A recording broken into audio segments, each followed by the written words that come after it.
Vamos a ir a Efesios en esta mañana, capítulo 5, versículo 18, que el pastor Cristian estuvo leyendo. Por el verano, por este tiempo que van de vacaciones, vienen algunos, estamos viendo Efesios, la vida cristiana, matices de la vida cristiana, principios de la vida cristiana.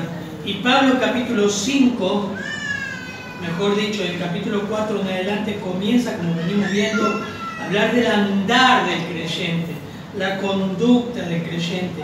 Dijimos que la madurez del creyente, o el creyente, como dicen, no reside en la experiencia, no reside en los años de iglesia, no reside en la cantidad de conocimiento que tenga de las escrituras, del libro. El andar del creyente es proporcional a lo que practica, de lo que cree. Capítulo 1 al 3 nos muestra lo que somos. Siempre Pablo en sus cartas hace un equilibrio entre deber y práctica. Y la madurez se ve en lo que el creyente practica en base a lo que sabe. Por eso habla del andar. Y capítulo 5, estuvimos viendo un tema bastante importante, versículo 15 al 17, nos habla acerca, nos vino hablando del apóstol Pablo, instruyendo a su amada iglesia de los Efesios a examinar su andar, a aprovechar el tiempo. Recuerdan que estuvimos viendo a hacer la voluntad de Dios, practicar la voluntad de Dios, examinar nuestro andar. Y dice el versículo 17 de 15, miren con diligencia cómo andan, no como insensatos, sino como sabios. Aprovechen, compren el tiempo.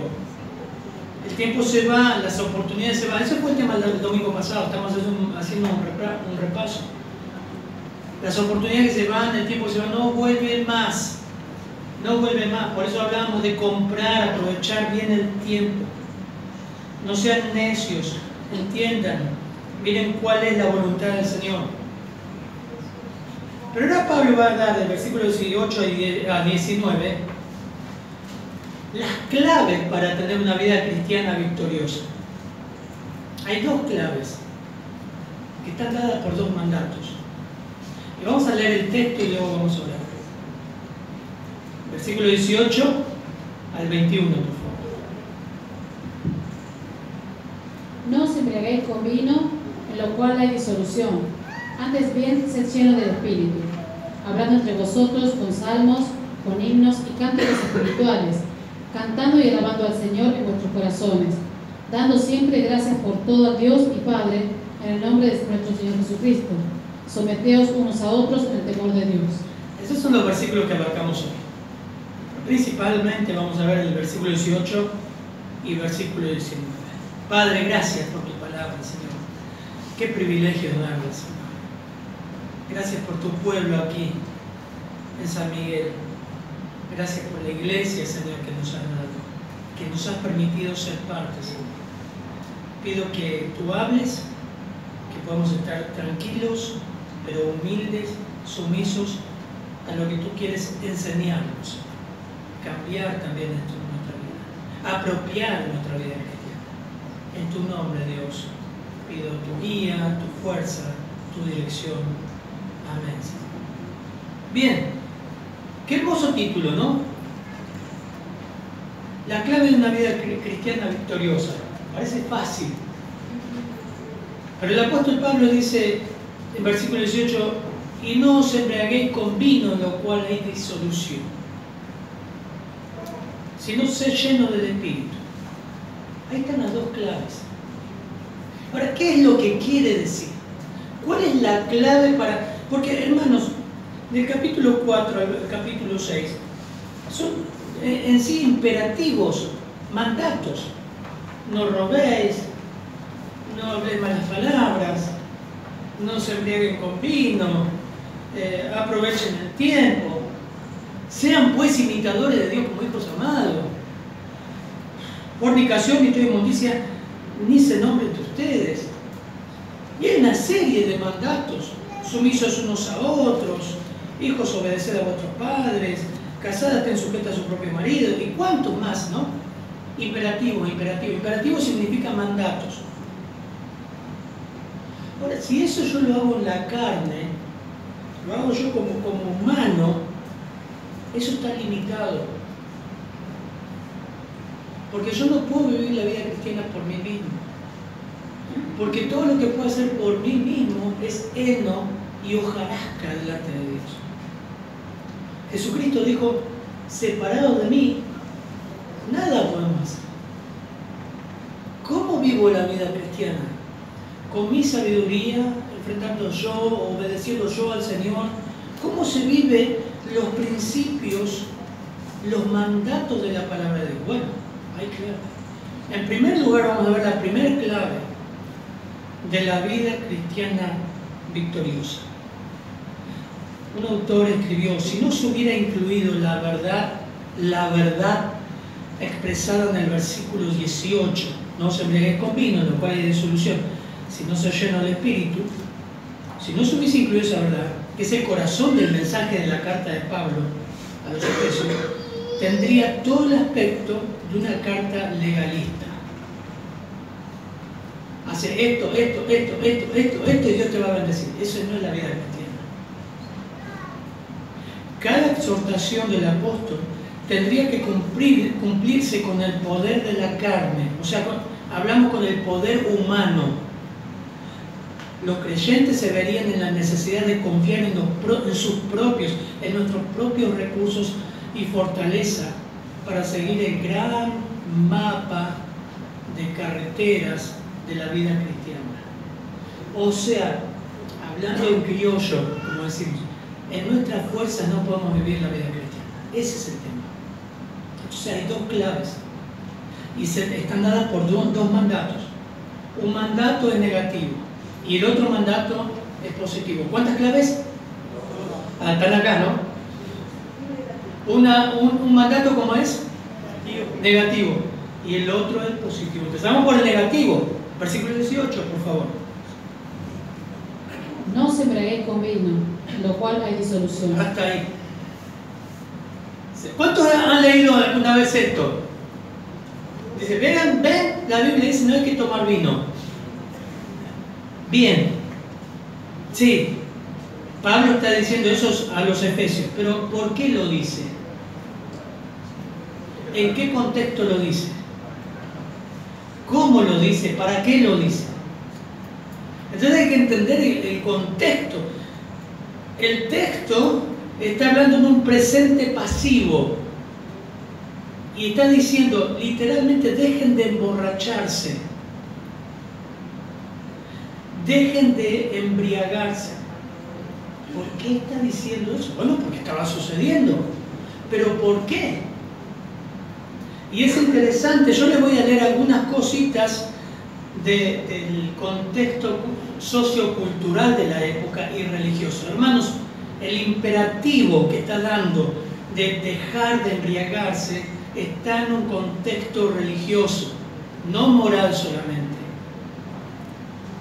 Enseguida lo aplicamos a lo moral. Tiene que ver con un contexto religioso y pagano que la gente que salía de todas las religiones paganas estaba asociado al alcohol y la promiscuidad. Las dos iban de la mano.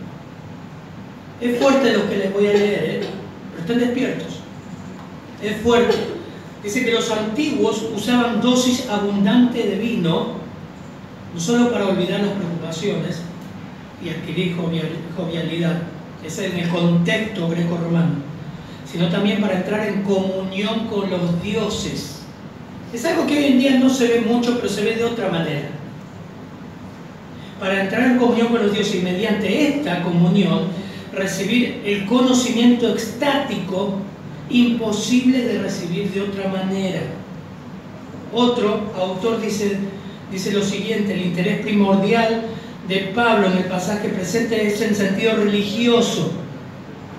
Para los efesios, como para la mayoría de los paganos y creyentes del pasado pagano, en aquel tiempo la borrachera tenía una asociación estrecha con ritos y prácticas idolátricas que eran parte íntegra del culto de templos politeístas. En las religiones de misterio que empezaron en la antigua Babilonia y fueron copiadas y modificadas en todo el cercano Oriente y en las culturas greco-romanas.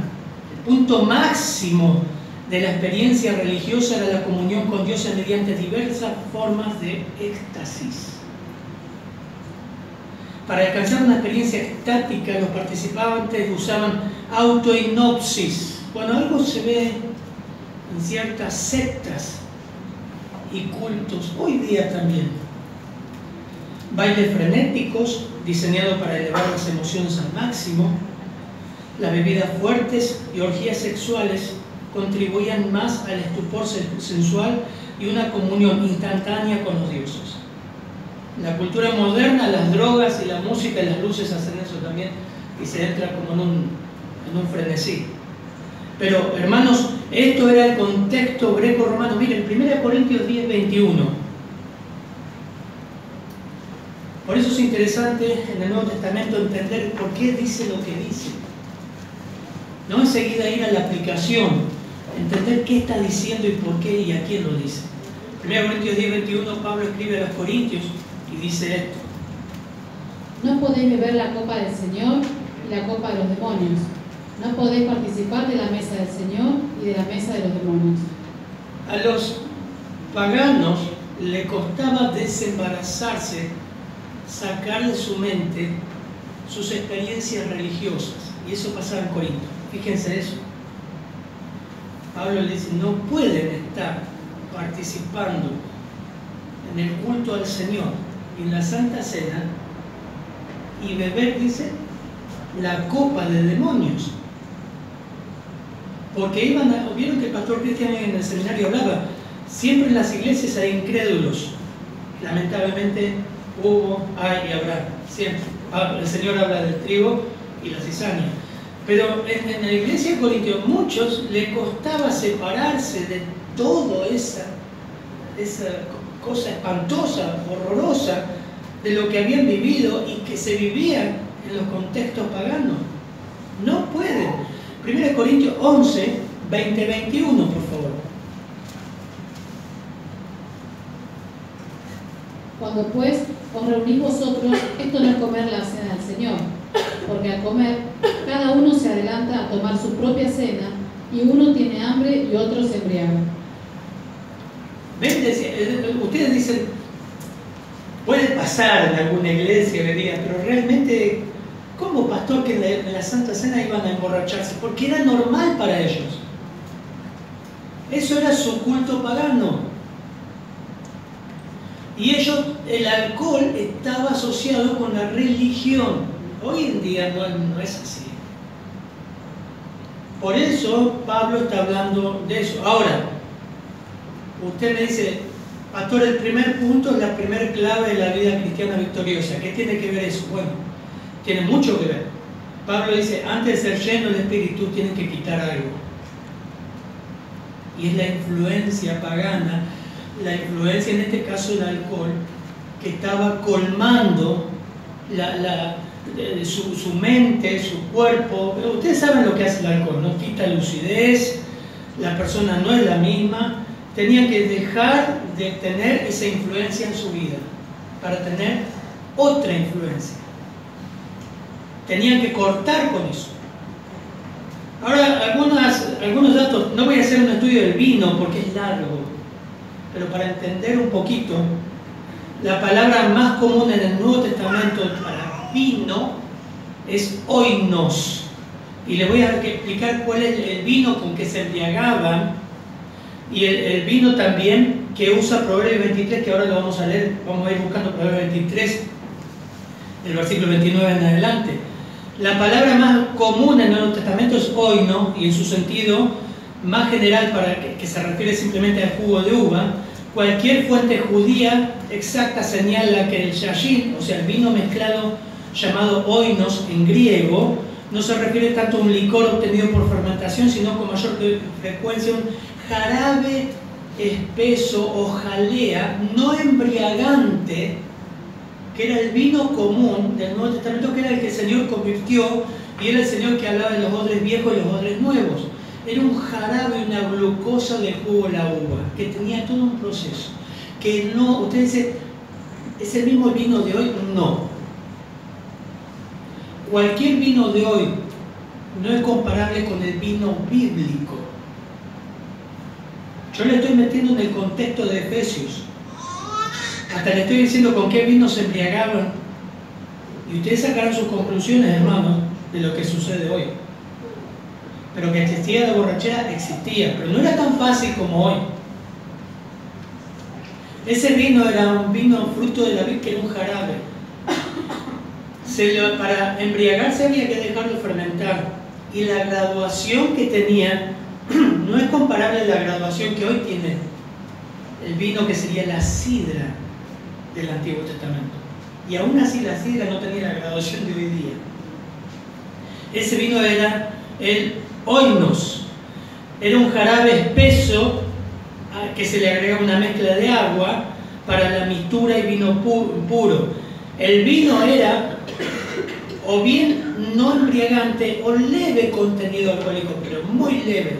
Por tanto, para embriagarse, es interesante esto, con vino oinos, en aquel tiempo era necesario ingerir gran cantidad de ese vino. Vino esta semana que una persona estaba en todos lados, decía, lo paré, no sé si era Uruguay o acá, que decía, está borracho, solo tomé un helado de zamballón.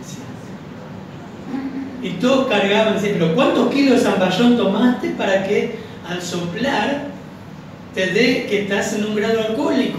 Bueno, este vino no era tan fácil embriagarse, por eso para embriagarse tenía que tomar gran cantidad, y es por eso que el apóstol Pablo, en 1 Timoteo 3, cuando da las características de los ancianos, dice, no dado al vino. Literalmente significa no sentado al lado del recipiente del vino, no estando al lado del vino tomando todo el tiempo, eso está diciendo. Porque era para embriagarse, había que tomar mucha cantidad. El vino en tiempos bíblicos no era igual al vino no mezclado de nuestra época.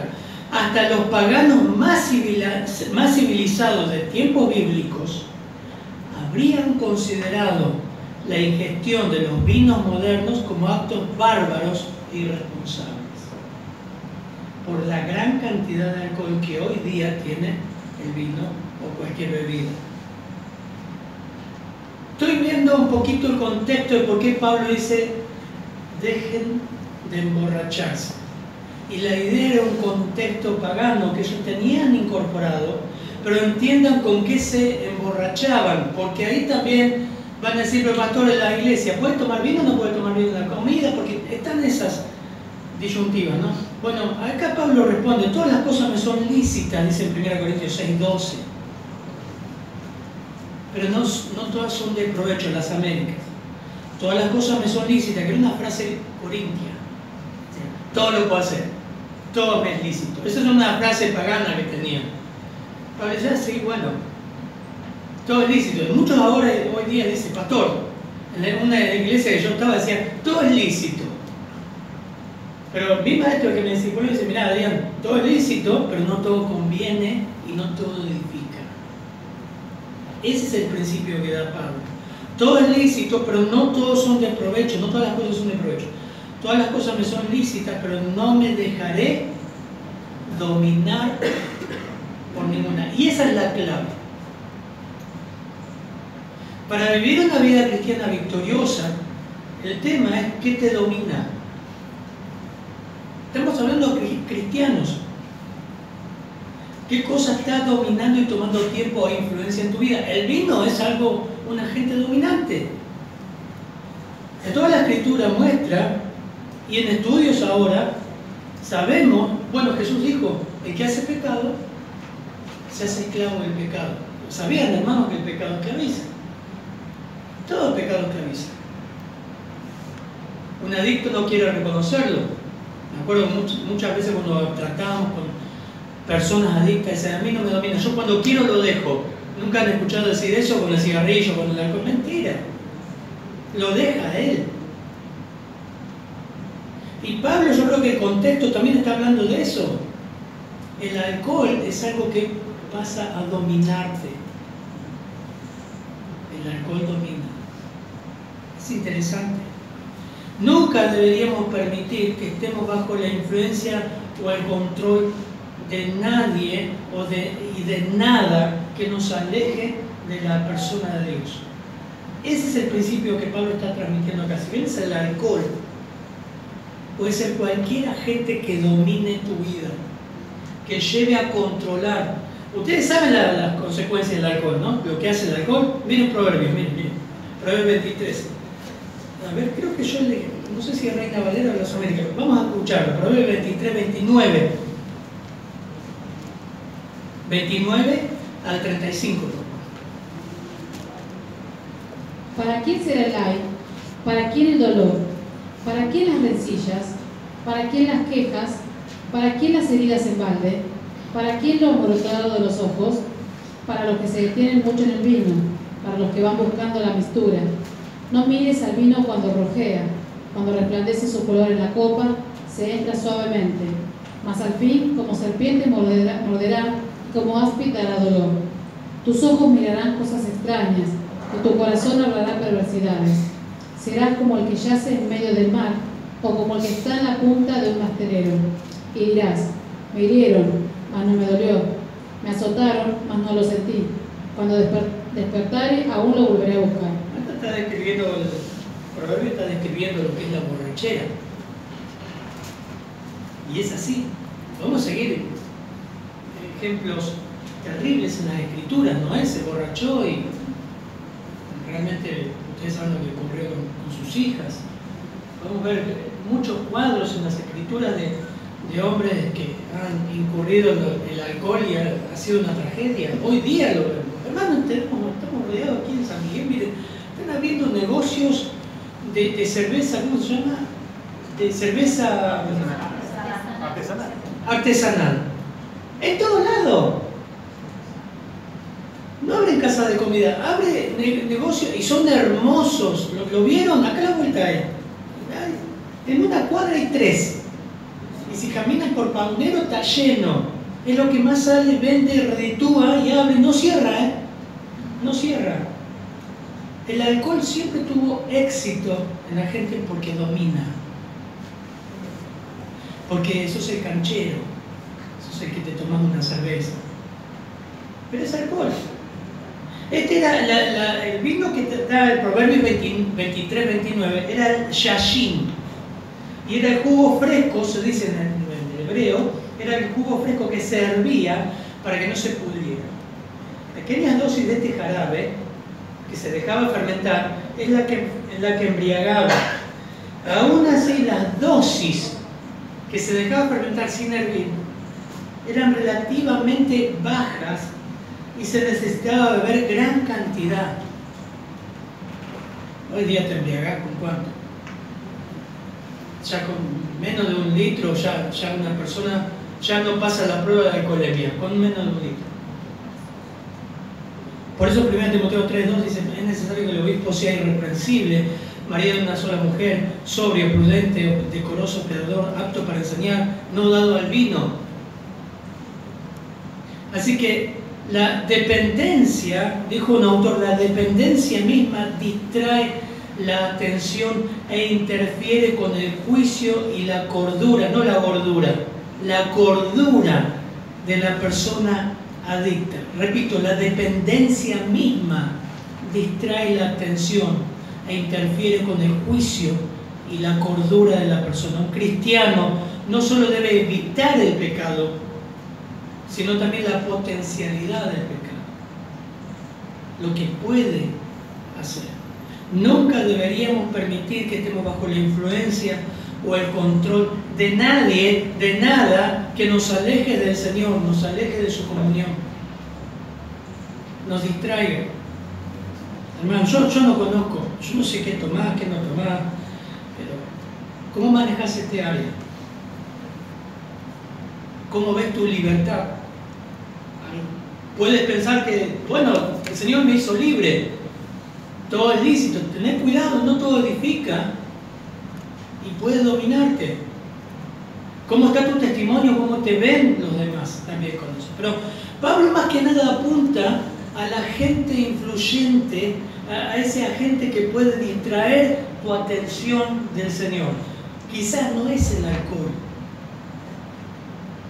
pero quizás sea tiempo en otras cosas que crean adicción. Hermanos, Internet crea adicción, el celular crea adicción. El tiempo que pasamos ahí, en vez de estar tiempo por ahí con Internet, pero escuchando predicaciones, ¿no? Hemos hablado de eso. El celular bien usado, como lo dijo la hermana Marta acá, es una bendición. Las aplicaciones bien usadas, ella es no vidente. Y no es así, Marta, tiene una aplicación para escuchar la Biblia y estudiar. El tema, hermanos, la primer clave para tener una vida cristiana exitosa, evaluate si hay algo que está dominando tu vida. Si hay algo que te quita tiempo, distrae tu atención, distrae tu juicio, se filtran cosas que después no las puedes quitar de tu mente. Y ahora, esa era la parte negativa. Vamos a la parte positiva ahora del versículo 18. La primera clave es: corta con lo que puede estar controlando negativamente tu vida. Corta. Vieron que el Señor dice, si tu mano es ocasión de caer, corta. No hagan una animalada, no vayan a la casa y agarren la cuchilla. El pastor dijo que tengo que cortar mi mano. No, corta con lo que puede estar influenciando en tu vida mal. ¿Por qué? Porque dice el versículo 18, no os embriaguéis con vino, en lo cual hay disolución, eso es distracción, interferencia, sino ser llenos del Espíritu. Wow. Bueno, ser llenos es un imperativo, como es un imperativo, una orden que el cristiano corte con la mala influencia, corte en este caso con el alcohol, cambie el agente de su influencia. Acá en forma positiva dice, más vale ser influenciado por un agente eterno que va a influenciar para la gloria de Dios, su Espíritu. En vez de estar bajo la influencia del alcohol, como vimos Proverbios 23, 29 en adelante, es estar bajo la influencia divina y santa. Salir de una influencia y entrar bajo la otra influencia. Sino, sed llenos, así como dice, sed imitadores de Dios como hijo amado, no lo podemos hacer por nosotros mismos, sino es Dios a través de nosotros, sino es a través de su Espíritu. Así que en los versículos 18 al 21 el apóstol va a presentar el contraste verdadero del creyente piadoso, un creyente que es guiado por el Espíritu de Dios. Bueno, antes de eso yo me tomé el atrevimiento de ver y leer, y creo que es oportuno, por eso estamos repasando Efesios y dando nuevamente Efesios. Creo que es un tema que hemos escuchado y se escucha, ¿no? Se dice, ¿vos fuiste lleno del Espíritu? Ah, sí. ¿Y usted fue llena del Espíritu? No, todavía no. Ah, tiene que experimentar la llenura. El tema es, ¿qué es ser lleno por el Espíritu? Y la cosa es ver qué es, primero, qué no es ser lleno por el Espíritu. Si quieren anotar, anoten. Igual va a estar grabada la predicación. Lo primero que no es, lo que no es ser lleno del Espíritu Santo, pasaje que hemos leído muchas veces. Lo primero son seis elementos, 6 contradicciones. Lo que no es ser lleno del Espíritu no es una experiencia dramática o esotérica, en la que uno siente de repente una energía espiritual para entrar en un estado permanente de espiritualidad avanzada, un segundo acto de la bendición de Dios que todavía no llegó a tu vida. Eso no es. Nunca la Biblia habla de eso. Segundo lugar, para más, lean el libro carismático del pastor MacArthur, les va a aclarar un montón. Y aquí en la iglesia hay un montón de material que habla sobre estas pseudos experiencias. Segundo lugar, el ser lleno del Espíritu no corresponde a la noción del otro extremo, o sea, tratar con estoicismo de hacer lo que Dios quiere que hagamos con la bendición del Espíritu Santo, pero básicamente en mi fuerza. Yo vivo la vida cristiana victoriosa, obedeciendo a Dios, y Dios me va a bendecir, y eso es llenura. Eso no es llenura. La vida cristiana se vive bajo la influencia de Dios. Creo que muchos estamos acá, ¿no? En el otro extremo. Dice, bueno, yo tengo que obedecer al Señor, amén, pero no es en tus fuerzas. Esto nos está llevando, está ya definiendo qué es ser lleno. Otra cosa que no es ser lleno del Espíritu es ser poseído por el Espíritu. O habitado por el Espíritu. Eso no es lo que Pablo está diciendo de ser lleno. Hermanos, somos poseídos por el Espíritu de Dios y somos habitados por el Espíritu Santo en el momento de creer. Cuando nacemos de nuevo, cuando creemos en Cristo, Él entra en nuestra vida. Somos habitados por Él. No sentís nada. Es la justificación por la fe. Cuando usted cree, el Espíritu Santo entra a morar en nosotros. Bueno, lo vimos en Efesios. En cuarto lugar, lo que no es ser lleno del Espíritu, no corresponde a un proceso en el que se recibe la presencia por grados o dosis progresiva. Bueno, estoy siendo lleno de a poquito. Hoy tengo un cuarto, mañana tengo medio, se me fue, ahora tengo que ganar otro. No. El Señor Jesús dice que Dios no nos da el Espíritu por medida. Habla de plenitud. Cuando entra a morar el Espíritu de nosotros, totalmente entra. En quinto lugar, lo que no es llenura. Algunos dicen que la llenura no es lo mismo que bautismo. La llenura dice, vos tenés que recibir el bautismo del Espíritu Santo. ¿Escucharon eso? ¿Fuiste bautizado por el Espíritu? Y yo puedo decir acá, no, pero no estamos en un seminario. Pero todos fuimos bautizados por el Espíritu. ¿Cuándo? En el momento de creer. Fuimos inmersos, bautizados, inmersos, puestos en el cuerpo de Cristo. Eso está en 1 Corintios 12:13. Y por último, la llenura del Espíritu no es lo mismo que ser sellados o asegurados por Él. De tener que recibir el sello del Espíritu. ¿Saben por qué dicen del sello, el bautismo? Porque lo asocian con las lenguas, pseudos lenguas. ¿Vos recibiste el sello del Espíritu? ¿Cuál es el sello? Creo que no.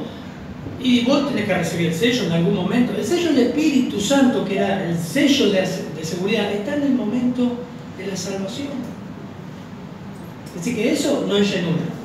Y usted me dice, pastor, entonces, ¿qué significa ser llenos del Espíritu Santo? Y es un mandato que alude al concepto de continuidad constante. Ser lleno está hablando de, miren ahí el versículo 18, está hablando de un presente continuo. Todos los días, la palabra es plero, estoy siendo desbordado de Dios en mi vida. Está teniendo el control total de mi vida.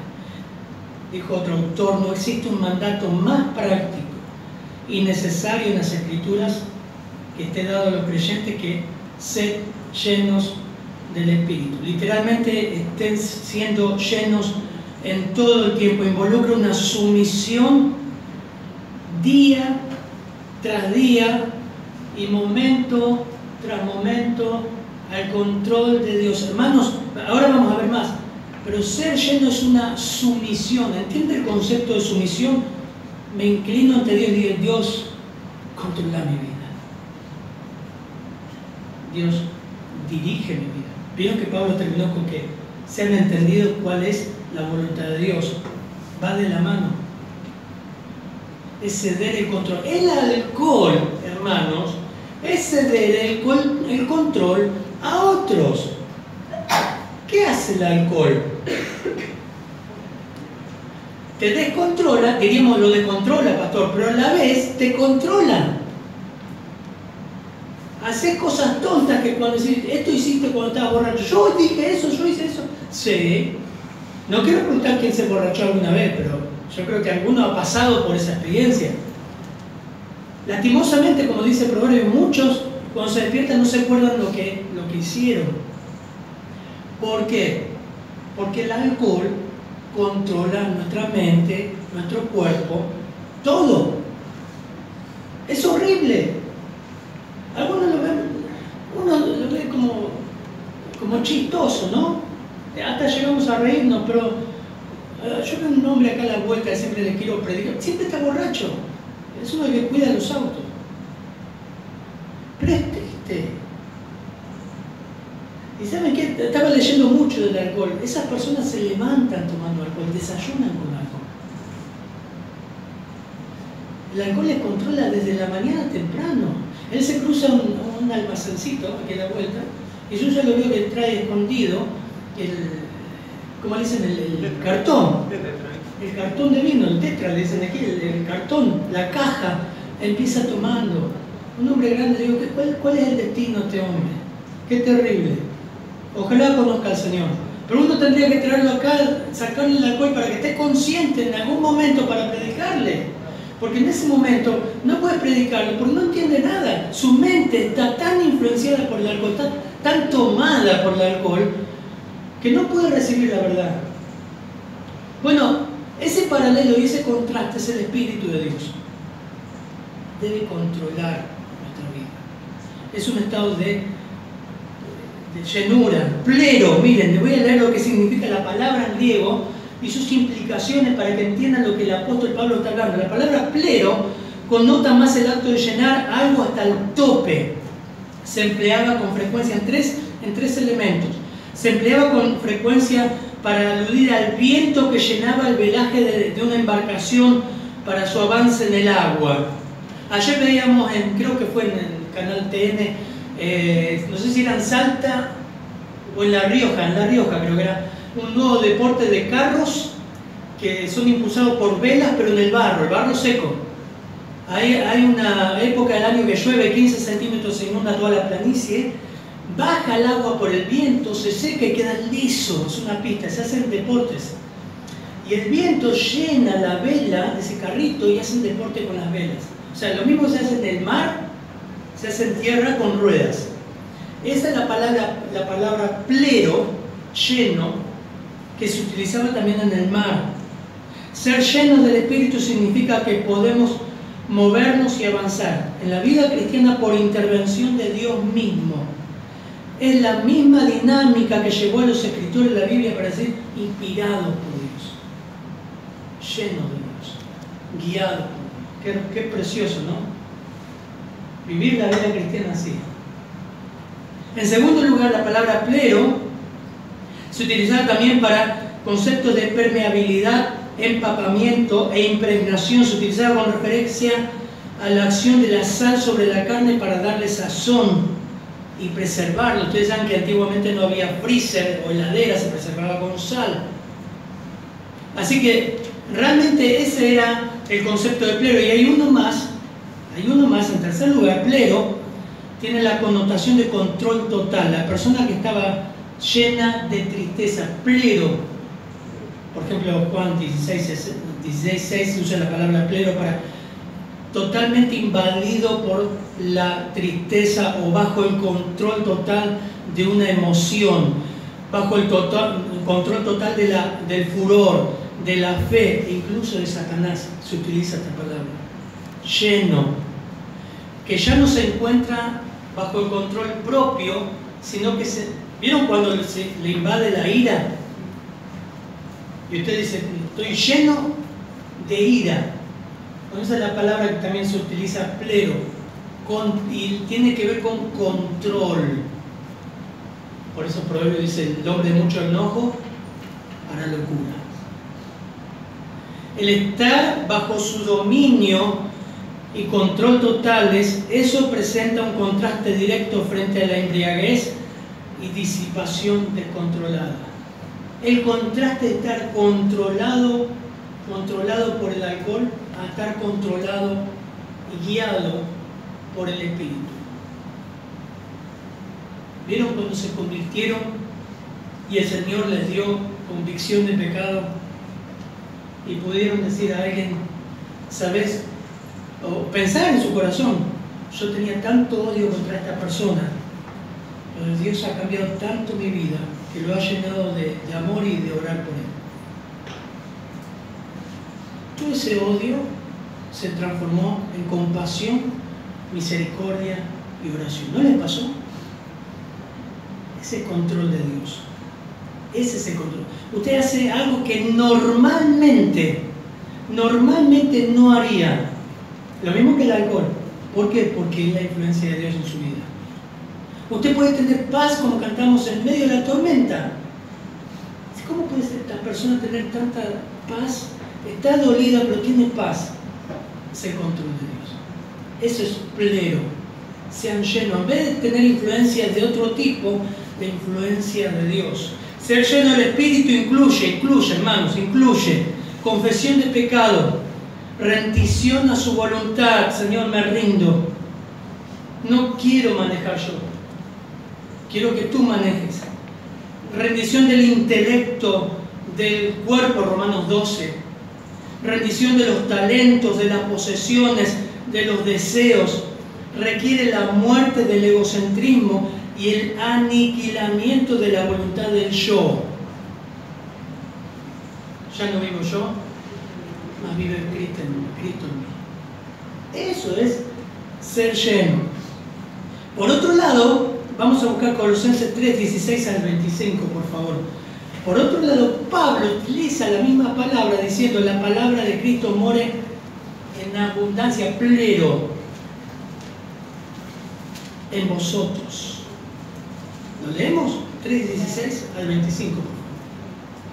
La palabra de Cristo mora en abundancia en vosotros, enseñándoos y exhortándoos unos a otros en toda sabiduría, cantando con gracia vuestros corazones al Señor con salmos e himnos y cánticos espirituales. Y todo lo que hacéis, sea de palabra o de hecho, hacedlo todo en el nombre del Señor Jesús, dando gracias a Dios Padre por medio de Él. Casadas, estad sujetas a vuestros maridos como conviene al Señor. Maridos, amad a vuestras mujeres y no seáis ásperos con ellas. Hijos, obedeced a vuestros padres en todo, porque esto agrada al Señor. Padres, no exasperéis a vuestros hijos, para que no se desalienten. Siervos, obedeced en todo a vuestros amos terrenales, no sirviendo al ojo como los que quieren agradar a los hombres, sino con corazón sincero, temiendo a Dios. A ver, está ahí. Díganme, miren ese texto y comparen con Efesios 5. ¿No es igual? ¿Saben lo que cambia? Que en vez de decir ser lleno del Espíritu, sean llenos de la palabra. Pero las consecuencias que trae la llenura de la palabra, ¿lo ven ahí? Que leyó la hermana.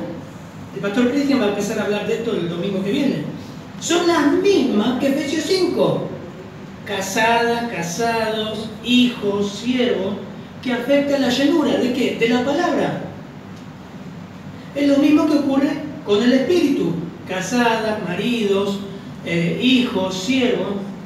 O sea, que Pablo está poniendo a la misma escala que la llenura de la palabra es llenarse del Espíritu. Para ser lleno del Espíritu, tiene que estar lleno de la palabra. La palabra de Cristo mora en abundancia.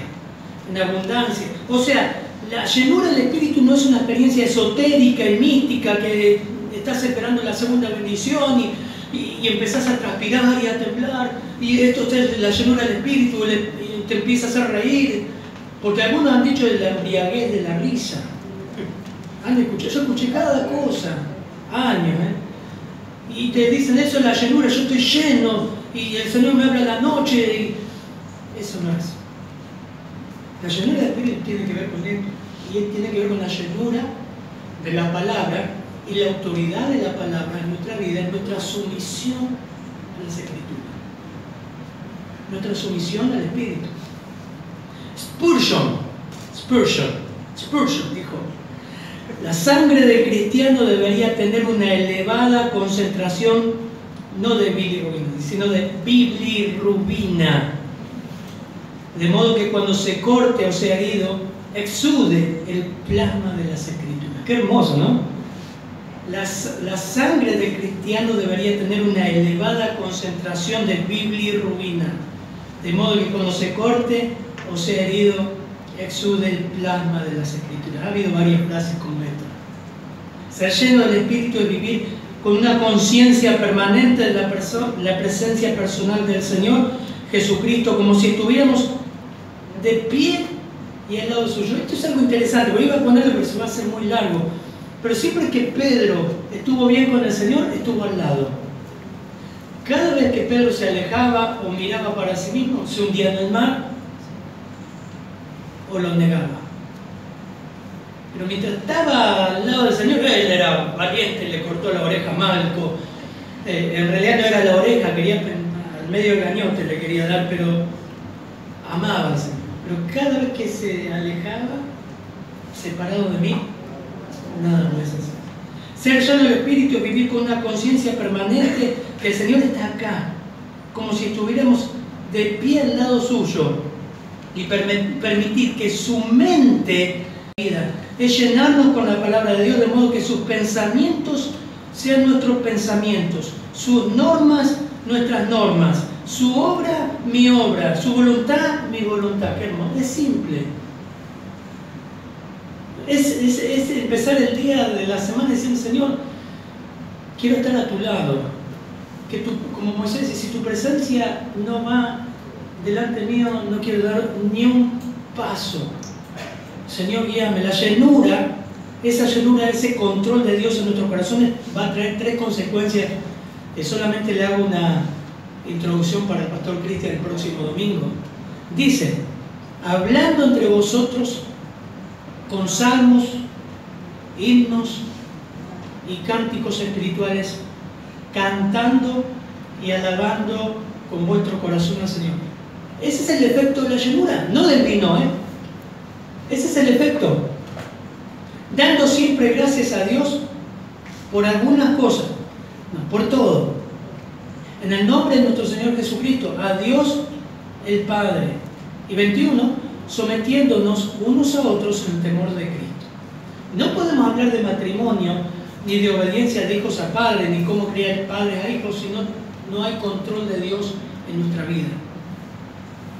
Las consecuencias son una interna. Fíjense, solamente una introducción, no voy a desarrollar esto, pero una es interna: hablando entre vosotros con salmos, himnos y cánticos espirituales, cantando y alabando, ¿con qué? Con vuestro corazón.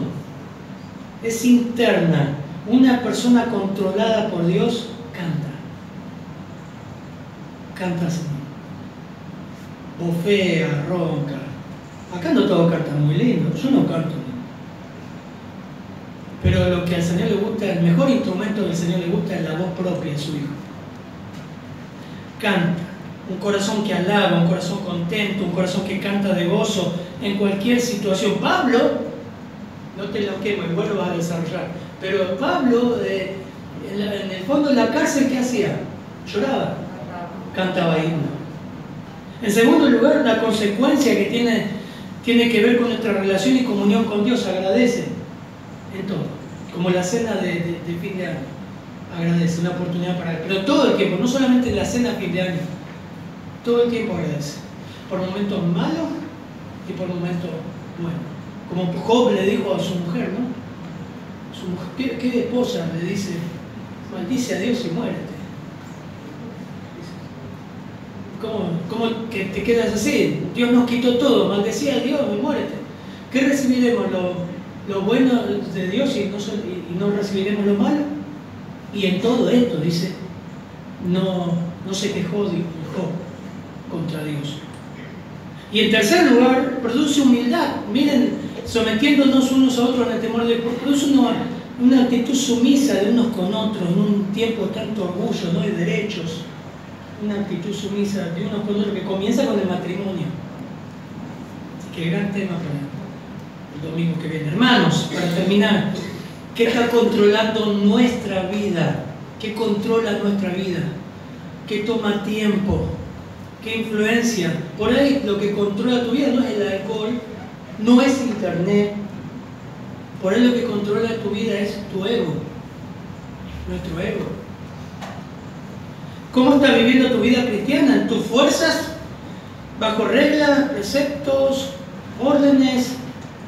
¿Qué lugar le dejas al Señor en su misión para que moldee y conduzca ¿Qué lugar ocupan las Escrituras en nuestro andar? ¿Buscamos llenarnos de ellas por todos los medios? Vamos a orar. Amado Padre, gracias por tu palabra, Señor. Realmente no podemos vivir la vida cristiana ni el ministerio en nuestras fuerzas, porque sabemos que eso será heno y hojarasca en el tribunal de Cristo. Queremos que tú controles nuestro andar, Señor. Queremos que seamos humildes, vivir cada día bajo tu presencia, Señor. Caminar a tu lado, pensar qué te gusta, qué no te gusta. Somos brutos a veces, ignorantes, somos, Señor, a veces tardos para oír. Queremos pedirte perdón, Señor. Enseñarnos a caminar una vida controlada por ti. Comenzar a acercarnos a ti en sumisión. En esa oración humilde que diga, Señor, haz conmigo lo que quieras. Ayúdame a vivir la vida cristiana victoriosa. Desechar lo que ocupa el primer lugar y que seas tú, Señor. En tu nombre oramos. Amén.